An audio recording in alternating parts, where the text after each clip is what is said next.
ouvrir vos Bibles dans l'Épître aux Galates, Galates, le chapitre 2. Alors, on poursuit cette série-là, du verset 15 à 21. Je vais lire dans la version Louis II et je vais vous demander, pour ceux qui sont capables, de vous lever debout comme signe de respect pour la parole de Dieu.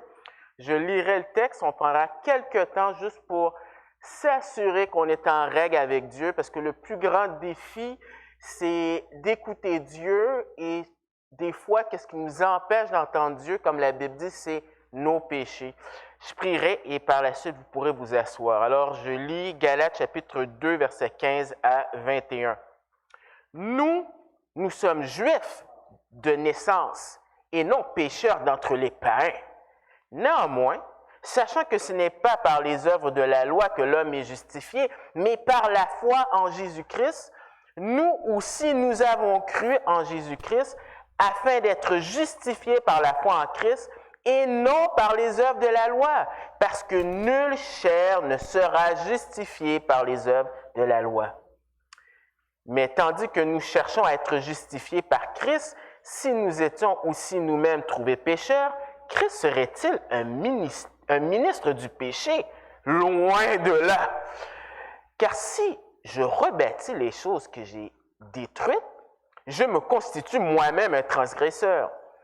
Car c'est par la loi que je suis mort à la loi afin de vivre pour Dieu. Et verset 20 que vous connaissez certainement. J'ai été crucifié avec Christ et si je vis, ce n'est plus moi qui vis, c'est Christ qui vit en moi.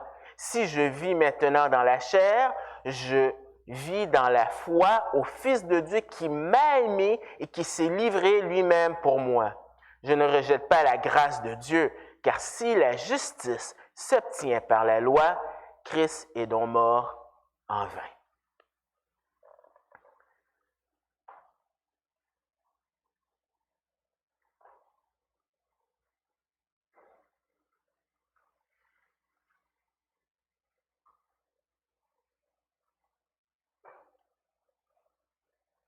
Seigneur, merci pour le privilège que tu nous donnes de pouvoir entendre ta parole. Mais avec des privilèges viennent aussi de grandes responsabilités. Ne permets pas que nous soyons des auditeurs oublieux, mais permets que ta parole, à l'aide de ton Esprit Saint, puisse vraiment germer dans notre cœur et que cela puisse produire des fruits pour ta gloire. Dans le précieux nom de ton Fils Jésus, Amen. Merci pour vous asseoir. Alors, ce matin, j'ai intitulé le message « La justification du croyant ». Et étant donné que ça fait quand même plusieurs semaines qu'on n'a pas parlé de Galates, alors je vous remets dans le contexte. Alors Paul, dans son premier voyage missionnaire, dans Acte 13, alors il se rend en Galatie. Alors la Galatie, c'est la Turquie moderne. Et il visite les villes suivantes, Derbe, Icône, Lystre, Antioche de Pisidie. Et après son départ, il y a des faux enseignants que les théologiens nomment des judaïsants parce qu'ils se concentrent sur le judaïsme. Et ces faux enseignants, eh bien, on dit à ces chrétiens, mettre ta foi en Jésus, ça ne suffit pas pour être justifié. Il faut pratiquer les œuvres de la loi et ça commence par la circoncision. Donc, ça a un impact au niveau de la justification, mais aussi dans la sanctification, c'est-à-dire dans la marche de tous les jours. Et pour s'assurer que le message puisse vraiment coller dans la tête des auditeurs, alors leur stratégie, c'est de discréditer Paul. Alors, tous les coups bas sont permis. Paul ne fait pas partie des 12. Paul, il dilue son message pour avoir plus de disciples, etc., etc. Alors, vous comprenez que Paul n'a pas le choix. Il doit répondre aux accusations de ces judaïsants. Alors, le chapitre 1 et 2, c'est Paul qui doit se défendre. Alors, à l'aide de 7 arguments. Alors, le premier, c'est son apostolat provient du Christ ressuscité, Galates 1:1. Parce qu'un apôtre, c'est quelqu'un qui est envoyé. Dans le cadre ici, c'est envoyé de la part de Dieu, de Christ, avec l'autorité qui vient avec ça. Et un des critères, c'est d'avoir vu Christ. Alors, Paul répond à cela. Le deuxième argument, c'est que c'est endossé par d'autres croyants, Galates 1, verset 2, c'est-à-dire que ce que Paul dit, ce n'est pas une nouveauté. Plein d'autres croyants étaient d'accord. L'argument 3 et 4, description de sa vie passée, Galates 1, verset 13-14. Alors, s'il y avait quelqu'un qui était bien ancré dans le judaïsme, c'est bien Paul. Et la seule façon que Paul puisse quitter ça, c'est si Dieu intervient. Et c'est ce qu'il a fait. C'est une initiative de Dieu, dans Galates 1, verset 15. Ensuite, son indépendance face aux apôtres, aux autres apôtres, aux 12, Galates 1, verset 16 à 24. Quand Paul s'est converti, il n'est pas allé à Jérusalem. Il a déjà commencé à œuvrer lui-même son ministère auprès des non-juifs. Et 6 et 7, même s'il est indépendant face aux autres apôtres, il y a une interdépendance avec les autres apôtres. Galates 2, versets 1 à 10, ça veut dire le message est le même. Et finalement, le 7e point, où est-ce qu'on est rendu? Son autorité à corriger l'apôtre des circoncis, c'est-à-dire Pierre, dans Galates 2, versets 11 à 21. Donc, on se trouve dans ce contexte-là.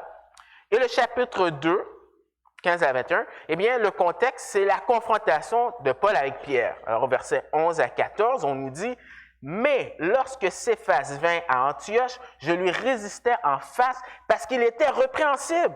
En effet, avant l'arrivée de quelques personnes envoyées par Jacques, il mangeait avec les païens et quand elles furent venues, il s'esquiva et se tint à l'écart par crainte des circoncis.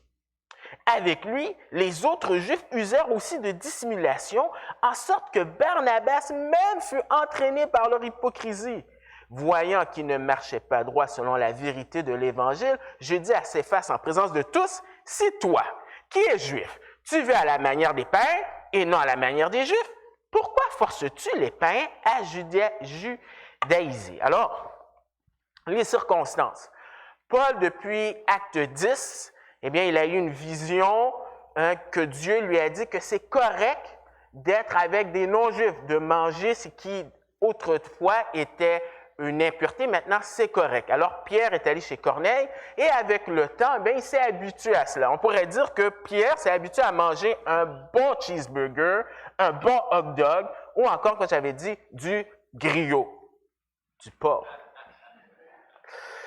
Mais à Antioche, pas de problème, il mange, il est habitué, mais il y a eu les Juifs qui venaient de Jérusalem et le texte nous dit que par crainte, il décide de manger juste avec les Juifs chrétiens. Donc, ce qui fait qu'il y a eu même une division dans l'Église, la partie des non-Juifs et les Juifs. Et Paul doit intervenir, il fait des reproches et il lui dit finalement, tu es hypocrite parce que tu ne vis pas selon les convictions que Dieu t'a données.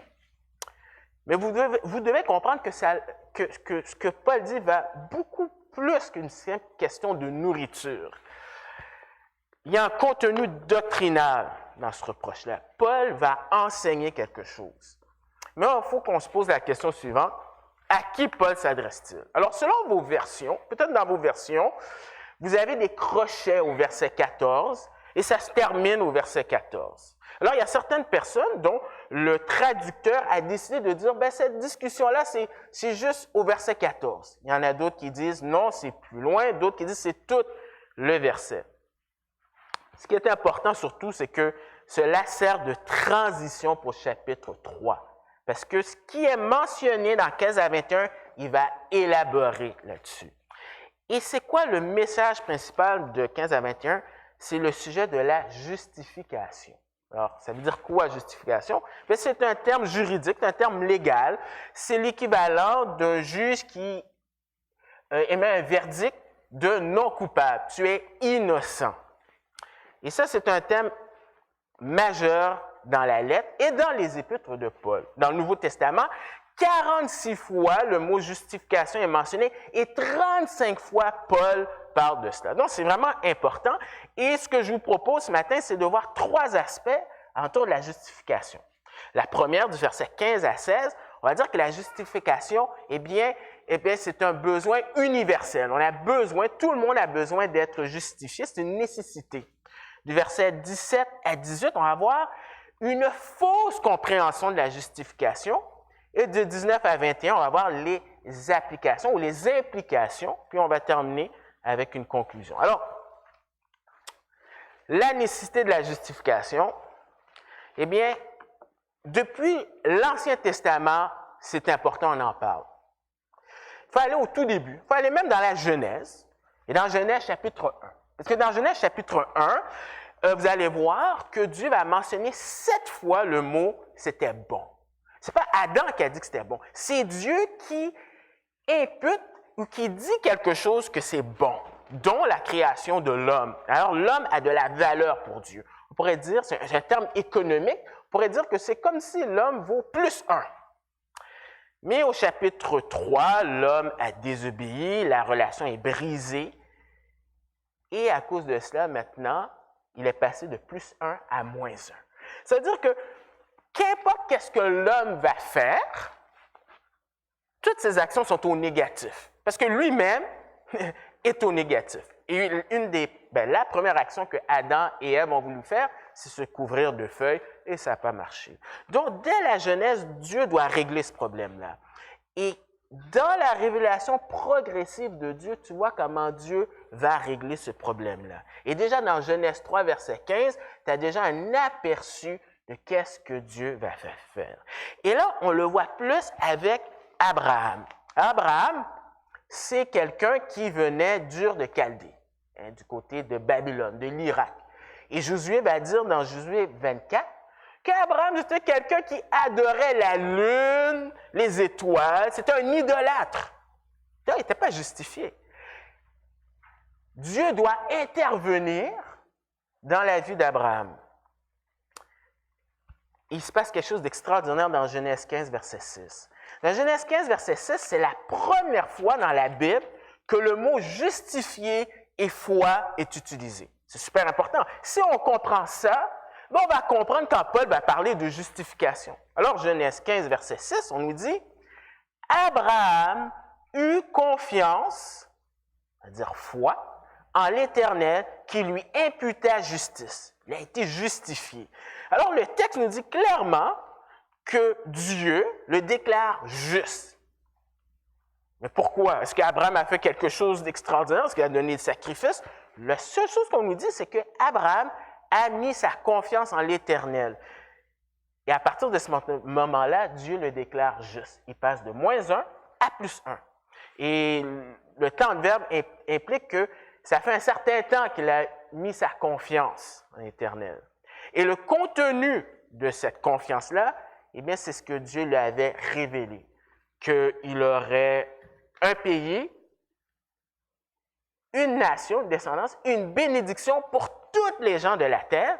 Et dans l'hébreu, tu vois, c'est les mêmes termes qui sont utilisés dans Genèse 3, verset 15. Donc, tu vois que Dieu est en train de révéler progressivement comment il va faire pour justifier un individu. Et Abraham sera justifié ultimement par qu'est-ce que Christ a fait à la croix. Donc, c'est important qu'on comprenne cela parce qu'il faut se mettre dans la tête de Paul lorsqu'il va construire ses arguments pour démolir ce que les judaïsants disaient. Alors, si on retourne dans notre texte, alors, la nécessité de la justification, c'est pour tous les hommes. Alors, je lis au verset 15. « Nous sommes juifs de naissance et non pécheurs d'entre les païens. » Dans l'original, dans le grec, il n'y a pas le « nous sommes ». Et dans le grec, quand tu veux mettre l'emphase sur quelque chose, souvent tu mets le mot au début et à la fin. Alors, l'emphase, c'est « nous, juifs », et le mot à la fin, c'est « pécheurs », associé avec « païens ». Donc, tu as les juifs et tu as les païens. C'est ça l'emphase que Paul veut mettre de l'avant. Et c'est vrai qu'il y a une différence entre les Juifs et les païens par le fait que Romains 3, versets 1 2 nous mentionne qu'ils ont eu des privilèges que les autres nations n'avaient pas. Romains 3, verset 1 dit « Quel est donc l'avantage des Juifs ou quelle est l'utilité de la circoncision? Il est grand de toute manière et à tout d'abord en ce que les oracles de Dieu leur ont été confiés. » Et Romains 9, versets 4 et 5 mentionne qui sont Israélites, à qui appartiennent l'adoption et la gloire et les alliances et la loi et les cultes et les promesses et les patriarches et de ce qui est issu selon la chair, le Christ, de qui qui est au-dessus de toute chose, Dieu bénit éternellement. Amen.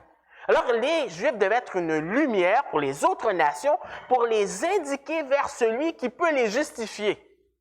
Le problème, c'est qu'avec le temps, les Juifs, au lieu de comprendre que la loi était faite pour les pointer vers celui qui peut les justifier, ils se sont mis à dire, on peut se justifier nous-mêmes en faisant les pratiques de la loi. Étant juifs, circoncis, automatiquement, nous faisons partie d'un club élite et les non-juifs yark. En d'autres mots, ce qu'il est en train de dire, c'est que c'est beaucoup plus qu'une question d'ethnicité.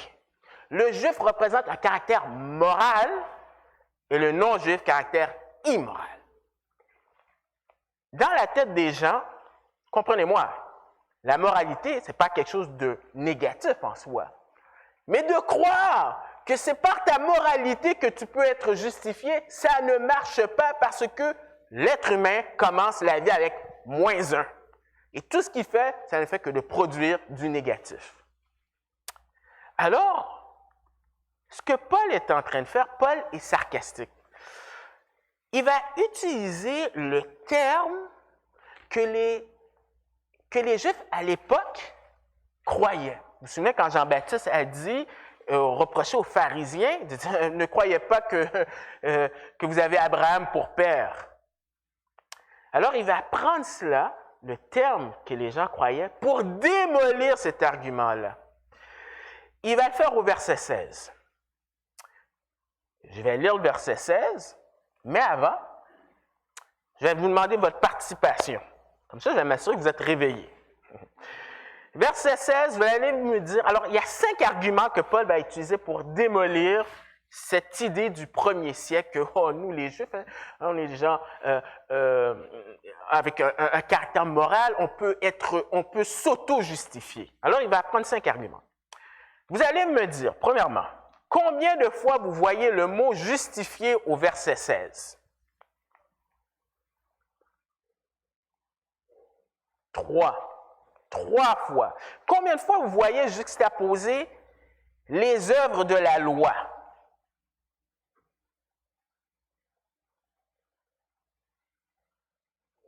3 fois. Donc, il met vraiment de façon juxtaposée, tu es justifié, il y a la justification, et c'est pas par les œuvres de la loi. C'est pas par les œuvres de la loi, c'est pas par les œuvres de la loi, c'est pas par les œuvres de la loi. Pourquoi il mentionne 3 fois? Parce qu'il sait très bien que nous avons de la difficulté avec ça. Parce que l'être humain, et le péché vraiment, c'est de dire, je suis autonome, j'ai pas besoin de Dieu. Donc, Paul doit insister et le dire 3 fois.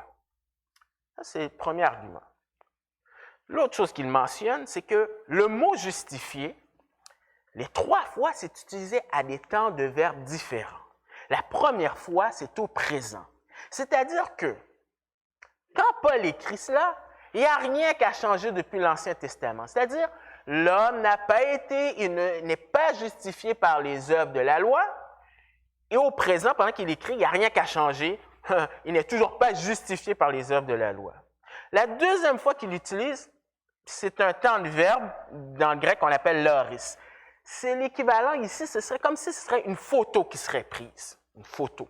C'est-à-dire qu'à chaque fois que quelqu'un met sa confiance en Dieu, Dieu voit cette personne-là justifiée. Qu'importe qu'est-ce qu'il va faire dans l'avenir, qu'importe ce qu'il a fait dans le passé, qu'importe ce qu'il fait présentement, dès qu'il met sa confiance, il est justifié. Et le prochain verbe, c'est au futur. C'est-à-dire que Dieu ne changera pas d'idée. Ce ne sera pas plus tard dire « Ah, ben tu seras justifié par les œuvres de la loi. » Parce que s'il fait ça, c'est un autre évangile. Et c'est ce que les judaïsants préconisaient. Ça, c'est le deuxième argument. Troisième chose qu'on voit, c'est les œuvres de la loi. Quand on parle des œuvres de la loi, c'est les 613 commandements de Dieu. Et le mot « œuvre », dans l'original, tu n'as pas d'article, tu as un article indéfini. Quand tu as un article indéfini, c'est que ça veut dire qu'on met l'accent sur la qualité de tes œuvres. Alors, dans le contexte ici, c'est qu'importe la qualité de ton œuvre, oh, c'était bien, ça n'a pas de valeur pour être justifié. Quatrième argument, justifier est au passif. Au passif, c'est-à-dire, c'est le sujet qui subit l'action. C'est-à-dire, c'est pas moi qui me justifie, il faut que ce soit Dieu qui me justifie. Et ça, c'est pertinent, par exemple, quand ça m'est arrivé une fois, quand je parlais à un témoin de Jéhovah, et je lui ai dit que j'étais sauvé, il me dit, de quel droit tu dis que tu es sauvé? Tu es pas mal prétentieux. Bien, je peux dire, écoute, c'est pas moi, c'est Dieu qui le dit. Alors, indépendamment de comment je me sens, ça ne change rien. Le juge a mis un verdict. Je suis justifié. Et finalement, le cinquième point, c'est comment tu fais pour être justifié? Bien, c'est par la foi en Jésus. Ça a toujours été comme ça dès l'Ancien Testament, sauf que nous, on a plus de révélations sur l'objet de notre foi. Nous savons que c'est Christ. Mais ça a été la même chose dans l'Ancien Testament. Ils mettaient leur confiance en qu'est-ce que Dieu allait faire. Alors, quant à ces 5 arguments, eh bien, je peux relire, je dis, néanmoins, sachant que ce n'est pas par les œuvres de la loi que l'homme est justifié, mais, ou littéralement plus, uniquement par la foi en Jésus-Christ, nous aussi, nous avons cru en Jésus-Christ afin d'être justifiés par la foi en Christ et non par les œuvres de la loi, parce que nulle chair ne sera justifiée par les œuvres de la loi. Alors finalement, qu'est-ce qu'il veut dire? C'est uniquement par la foi en Christ. Uniquement. Et c'est non par les œuvres de la loi. Paul va citer un psaume, c'est le psaume 143, verset 2. Et le psaume 143, versets 1 et 2, c'est le psaume de David. Il dit, « Éternel, écoute ma prière, prête l'oreille à mes supplications, exauce-moi dans ta fidélité, dans ta justice, n'entre pas en jugement avec ton serviteur, car aucun vivant n'est juste devant toi. » Alors le contexte est mis sur l'emphase que personne ne peut remporter une cause judiciaire devant Dieu. Donc, ce n'est pas nouveau ce que Paul est en train d'enseigner. C'est pour vous montrer à quel point ils se sont égarés depuis Genèse, chapitre 15, verset 6. Et pourtant, Paul va leur rappeler ce message-là dans Acte 13, 38-39. Parce que c'était un des messages qu'il a mentionné justement dans la région de la Galatie. Et il va prendre le texte de l'Ancien Testament pour pointer à Christ. Et il termine son message en disant, « Sachez donc, hommes frères, que c'est par lui que le pardon des péchés vous est annoncé et que quiconque croit est justifié par lui de toutes les choses dont vous ne pouviez être justifiés par la loi de Moïse. » Donc, on dirait, ben, c'est clair, c'est évident, on s'en va. Malheureusement, avance, s'il vous plaît, il y a une fausse conception de la justification. Parce que c'est difficile pour nous de comprendre la grâce. Alors, il y a une fausse conception, au verset 17-18, et la première, c'est une fausse conception de l'œuvre de Christ. Paul anticipe ce que les judaïsants vont dire. Alors, il se prépare et il donne une argumentation. Il dit, mais, on pourrait dire littéralement, mais si, tandis que nous, c'est-à-dire les Juifs, cherchons à être justifiés par Christ, si nous étions aussi nous-mêmes trouvés pécheurs, Christ serait-il un ministre du péché? Alors, qu'est-ce que Paul est en train de dire? C'est nous. Alors, il parle de Pierre, il parle de Barnabas, il parle des chrétiens juifs qui étaient là. Si dans leur quête à être justifiés, ça les a amenés à Christ. Et qu'est-ce que c'est? Quand ça te pointe à Christ, ça te pointe à abandonner les œuvres de la loi. Tu ne peux pas être justifié par la loi. Alors, pour les judaïsants, dans leur tête, c'est « Ah, donc si tu quittes la loi qui est mise pour nous aider à ne pas pécher, donc suivre Jésus veut dire que c'est une licence pour pécher. » En d'autres mots, la foi en Christ encourage la pratique du péché. C'est ce que les gens, souvent, pensent. Ils pensent que, et d'ailleurs, dans la contre-réforme, dans l'histoire, l'Église catholique a dit « Ah, Ce que vous êtes en train de dire, c'est que si on croit en Christ seulement, on est justifié. Donc, on peut faire tout ce qu'on veut. Whoopi, on peut pécher. Puis, c'est une licence pour pécher. Il y a encore des gens qui croient ça. Ben, la réponse de Paul, c'est complètement, il rejette ça. Il dit, loin de là. C'est une impossibilité. C'est le terme le plus fort dans le grec pour dire une négation. Il va le dire à plusieurs reprises. Par exemple, dans Romains, chapitre 6, qui est dans un cadre de grâce, il dit, que dirons-nous donc? Demeurons-nous dans le péché afin que la grâce abonde? Loin de là, nous qui sommes morts au péché, comment vivrons-nous encore dans le péché? Le problème, c'est qu'ils n'ont pas compris le rôle de la loi. Fausse conception. Paul va donner comme exemple l'inconsistance de Pierre. Vous vous souvenez, dans versets 11 à 13, on a dit que Pierre, il a compris que il doit pas, il y a plus de barrière entre les Juifs et les non-Juifs. Donc, bon, il déclare ce que Dieu a déclaré pur, je n'ai pas besoin de dire que c'est impur. Donc, il mangeait avec les non-Juifs. Et quand les Juifs de Jérusalem sont venus, hop, il change d'avis. Il y a une inconsistance.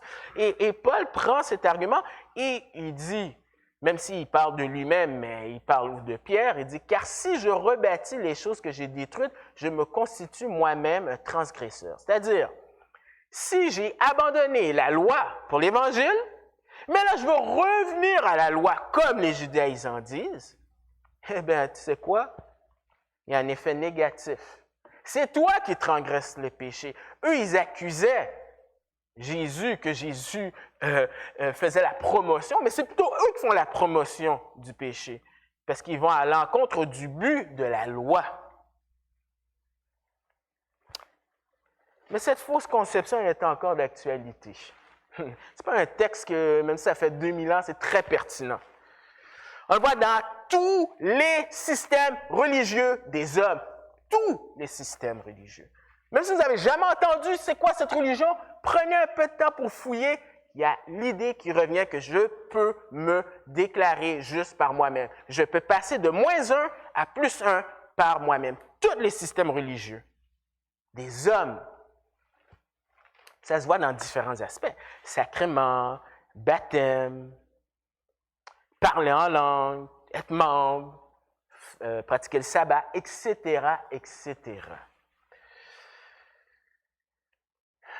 Cette fausse conception de la justification, il y a une chose que les judaïsants ont raison. Il y a des implications, mais ce n'est pas les implications comme eux, ils pensent. Les implications de la justification, on a une nouvelle vie. Au verset 19, il dit « Car c'est par la loi que je suis mort à la loi afin de vivre pour Dieu. » C'est-à-dire,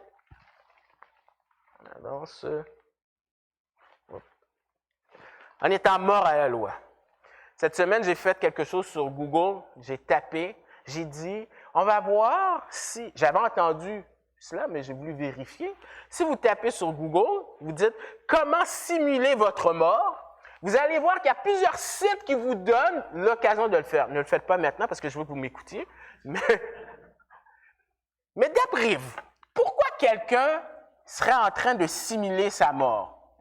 Pourquoi? Pourquoi quelqu'un ferait exprès de faire tout cela? Est-ce que j'ai des preneurs? L'argent. Ça peut être aussi pour repartir sa vie à zéro. Peut-être c'est aussi parce que tu as des dettes et tu veux éviter ça. Ou aussi, c'est parce que tu as commis un délit, tu vas aller en prison, donc on fait semblant de mourir. Et c'est cette image-là de mourir à la loi. Parce que la loi, elle est comme une balance. Vous savez, une balance, là, vous avez des résolutions, vous voulez perdre du poids, et la balance vous dit la vérité. Vous pouvez fermer les yeux, la balance vous le dit. Et la balance ne va pas faire que vous maigrissez. Ce n'est pas automatique. Tout ce que la balance fait, c'est vous indiquer votre poids. C'est la même chose avec la loi. La loi, tout ce qu'elle t'indique, c'est que tu es un pécheur, tu es un pécheur, tu es un pécheur, tu es un pécheur. Et selon les standards de Dieu, tu mérites la mort, la mort, la mort, la mort. Mais le rôle de la loi, c'est, comme Galates 3, verset 24, nous dit, « Ainsi la loi a été comme un pédagogue pour nous conduire à Christ afin que nous fussions justifiés par la foi. Et Romains 7, verset 4, nous dit, « De même, frères, vous aussi, vous avez été par le corps de Christ mis à mort en ce qui concerne la loi, pour que vous apparteniez à un autre, à celui qui est ressuscité des morts, afin que nous portions des fruits pour Dieu. » Donc, une nouvelle vie pour Dieu. Mais cette nouvelle vie, comment je peux avoir cette nouvelle vie? Eh bien, c'est là où le verset 20 nous explique. C'est une union avec Christ. Verset bien connu. Lors de notre conversion, dès que tu mets ta confiance en Jésus, voici ce qui arrive. J'ai été crucifié avec Christ, et si je vis, ce n'est plus moi qui vis, c'est Christ qui vit en moi. Alors, il n'y a rien de mystique là-dedans. Qu'est-ce qui se passe? C'est une autre façon de dire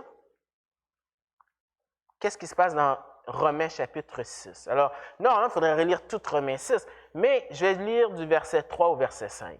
« Ignorez-vous que nous tous qui avons été baptisés en Jésus-Christ, c'est en sa mort que nous avons été baptisés. Nous avons donc été ensevelis avec lui par le baptême en sa mort, afin que comme Christ est ressuscité des morts pour la gloire du Père, de même nous aussi nous marchons en nouveauté de vie.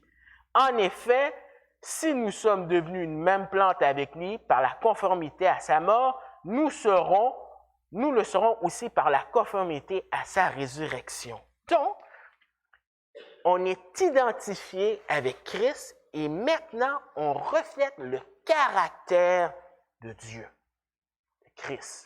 Mais ça ne s'arrête pas là. C'est pour répondre aux gens qui disent « Oh, tu fais juste de croire en Jésus, au pire, tu peux continuer à pécher comme tu veux. » Mais ça affecte aussi ta sanctification, ta marche. Parce qu'il dit « Si je vis maintenant dans la chair, je le vis dans la foi du Fils de Dieu. » Donc, c'est-à-dire que nous sommes sauvés pour pouvoir marcher, grandir comme Abraham, qui a été justifié dans Genèse 15, verset 6. On voit sa marche avec Dieu. Il a eu des hauts et des bas. Mais comment il l'a fait? Par la foi. C'est-à-dire que de la même façon que tu es sauvé en mettant ta confiance en Dieu, de la même façon que tu vas marcher avec Dieu, c'est par la foi. Les judaïsants disaient, non, il te faut des œuvres. Non. Dieu te donne des ressources. Il te donne le Saint-Esprit, il te donne sa parole et tu dois prendre ces choses-là par la foi. Mais la motivation, c'est l'amour qui nous dit « Qui m'a aimé et s'est livré lui-même pour moi. » La loi, c'est que tu fais des choses, tu es obligé de le faire. Mais quant à l'amour, et Jésus a dit que l'amour, ça résume tout, la loi. La motivation, la force motrice, c'est qu'est-ce que Dieu a fait pour nous. Et tout ça, c'est basé sur la grâce. La grâce, cette grâce de ce Dieu qui s'est livré, dont il y a eu une substitution. Jésus a vécu une vie parfaite, mais il a pris notre place, il est mort pour nous. Et quand on met notre confiance en lui, à chaque fois que Dieu nous regarde, on passe de -1 à +1, pas à cause de nous, à cause de la vie de Christ. Et c'est par grâce. Le verset 21, il dit « Je ne rejette pas la grâce de Dieu, car si la justice s'obtient par la loi, Christ est donc mort en vain. » Malheureusement, c'était rendu vain par le légalisme. C'est grave, le légalisme. Le légalisme, c'est en train de dire que c'est contraire à ce que Jésus a dit dans Jean 19, verset 30. Et qu'est-ce que Jésus a dit dans Jean 19, verset 30? C'est lorsqu'il était à la croix, pendant 3 heures. Quand Jésus eut pris le vinaigre, il dit « Tout est accompli. » Tout. Donc, on a parlé de la justification, ce besoin que tout le monde a besoin d'être justifié, cette fausse compréhension et les implications, les bonnes implications. Qu'est-ce qu'on peut conclure de cela? Rappelez-vous, il faut se le rappeler parce que les chrétiens de Galate l'ont oublié. qu'il n'y a qu'un seul moyen pour être justifié. Ça semble tellement être banal, surtout si vous avez grandi dans une famille chrétienne, probablement vous avez toujours entendu Jean 3,16. Mais c'est subtil, on oublie parce que l'homme veut essayer de s'auto-justifier. Il n'y a qu'un seul moyen par la foi en Jésus. Un message certainement dans un monde qui est postmoderniste, qui n'aime pas l'exclusivité, mais ça ne change rien à ce que le Dieu de l'univers a déclaré. Prenez garde de tomber sur le joug du légalisme. C'est tellement facile. Qu'importe qui vous êtes, c'est tellement facile de tomber dans ce joug-là.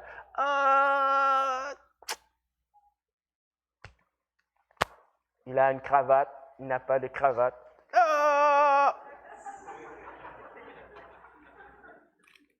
Je l'aime, cette illustration, je l'aime, c'est pas croyable. En tout cas, bon, vous pouvez comprendre qu'importe, ça se traduit par les traditions humaines, ecclésiastiques, etc., etc. Moi, j'ai grandi dans une église où est-ce que les études bibliques, c'est le mercredi. Mais à un moment donné, j'ai appris qu'il y avait des églises qui faisaient des études le mardi. Alors, j'ai dit, ces églises-là sont hérétiques. Mais non, c'est que non. Donc, comprenez, de ne pas tomber dans les traditions humaines. Et finalement, vivez votre nouvelle vie à la lueur de votre nouvelle position.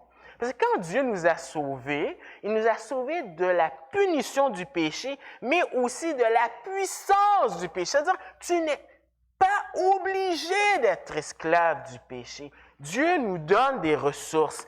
Alors, pour notre responsabilité, c'est en mettant votre confiance ou notre confiance dans les ressources que Dieu nous donne. Et, vous savez, les librairies chrétiennes, si vous voulez faire un livre et avoir de l'argent, vous dites, voici les 56 façons de pouvoir être victorieux dans la vie chrétienne. Et souvent, les gens achètent ce livre-là en pensant que c'est une recette. Ce n'est pas une recette, c'est une question de relation. Et dans ta relation, bien, ça a débuté en lui faisant confiance et ça continue en mettant ta confiance. Et Dieu va mettre en toi les ressources qui font en sorte que Galates 5, verset 22. Mais le fruit de l'esprit, c'est l'amour, la joie, la paix, la patience, la bonté, la bénignité, la fidélité, la douceur, la tempérance. Quand tu as cette relation, le Saint-Esprit est en toi aussi et te donne les motivations et les ressources pour le faire. Et je termine avec une blague. Une blague. Et souvent, les gens, là, ils aiment ça rappeler des choses, là, des blagues. Alors, c'est une blague. Alors, essayez pas de trouver l'argumentation théologique. C'est un homme, il meurt, il va au ciel. Et il y a un ange qui est devant qui lui dit, si tu veux rentrer au ciel, ben, qu'est-ce que tu as à m'offrir? Alors, le monsieur tout fier dit, j'ai vécu 50 ans avec ma femme, jamais divorcé, fidèle. L'ange dit, l'ange lui dit, il faut 100 points pour aller au ciel. L'ange dit, c'est impressionnant. 1. Quoi? Il dit, pas de problème, OK. Je suis allé à l'église tous les jours, j'allais dans les réunions de prière. Wow, bravo. 2 points. 3e, il dit, OK, j'ai dédié ma vie pour des œuvres humanitaires. Et l'ange dit, 3 points. Le monsieur a dit, wow, à ce stade-ci, là, je ne pourrais jamais aller au ciel. Il me faudrait la grâce de Dieu. Pardon? La grâce de Dieu. Par grâce que vous êtes sauvés, par le moyen de la foi. Ce n'est point par les œuvres, afin qu'on ne se glorifie pas. Je vais prier puis je terminerai avec la bénédiction. Père éternel, merci. Merci parce que tu as fait, on peut être justifié. Qu'importe ce que les gens peuvent nous dire, tu as déclaré ton verdict sur nous. Mais ça a coûté à ton Fils. Mais la bonne nouvelle, c'est que si on met notre confiance en qu'est-ce que Jésus a fait, nous pouvons être déclarés justes.